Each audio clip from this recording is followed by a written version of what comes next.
TD11, exercice 1.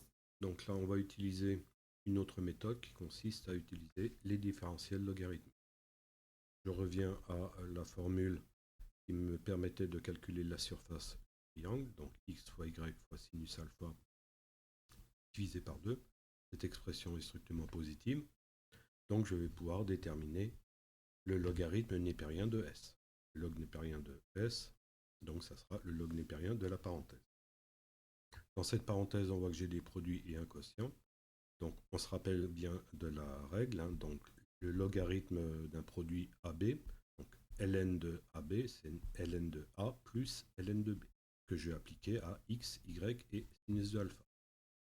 Par contre là j'ai un quotient, donc log népérien de A divisé par B, c'est log népérien de A moins log népérien de A, ce qui explique donc moins logarithme népérien de 2.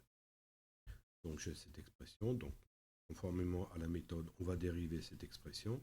On va obtenir donc d de s sur s égale dx sur x plus dy sur y plus d de sinus alpha sur sinus alpha moins 0. Pourquoi moins 0?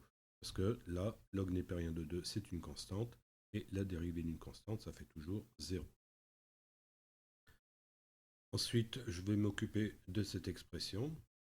Alors, comment j'ai obtenu ce terme-là? C'est simple. Donc, la dérivée de sinus de alpha, là j'utilise la notation de Leibniz, donc dy sur dx, donc le alpha étant la variable. Donc, la dérivée de sinus de alpha par rapport à alpha, ça sera cosinus de alpha. Pour obtenir donc la différentielle, d de sinus alpha, je vais passer le d alpha de l'autre côté, ce qui me permet d'écrire donc d de sinus alpha égale cosinus de alpha fois d alpha. Ce qui explique que j'ai remplacé le d de sinus alpha par cosinus de alpha d alpha. Le sinus alpha, je le retrouve bien évidemment en bas. Le dx sur x, donc ça en fait on me le donne de l'énoncé. Hein. On me dit que donc la précision en ce qui concerne donc, les longueurs c'est 0,1%. Donc voir la première vidéo, les 0,1% c'est 0,1 divisé par 100, c'est-à-dire 1 millième.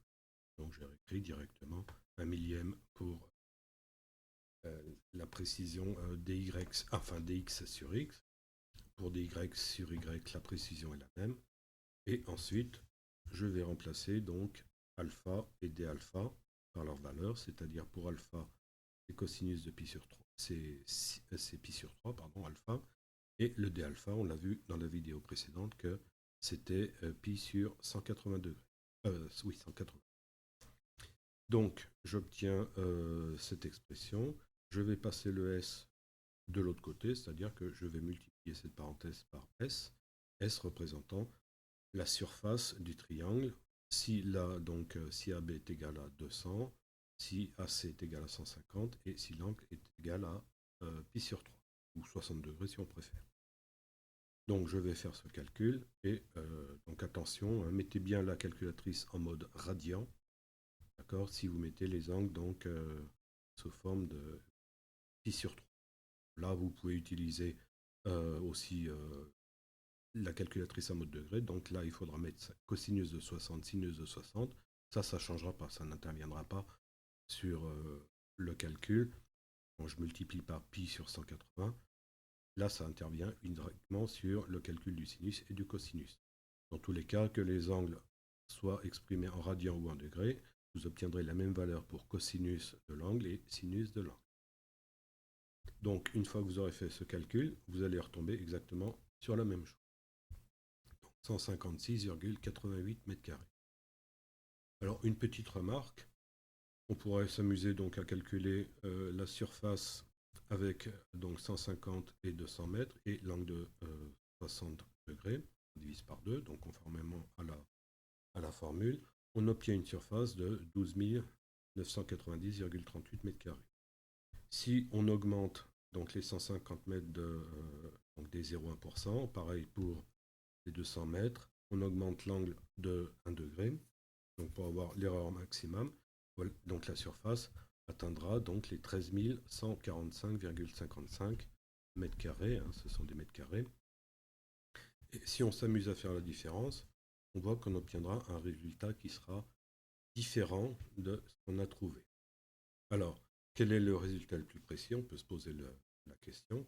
Donc, le résultat plus précis, bien évidemment, sera celui obtenu avec cette méthode. Je vous rappelle que l'utilisation des différentiels ne permet pas d'avoir la valeur exacte. C'est simplement une valeur approchée. Voir donc le cours sur le calcul de valeur approchée à l'aide de différentiels, qui est valable pour une différentielle à donc une variable. Ça sera valable aussi pour une différentielle donc totale d'une fonction à trois variables.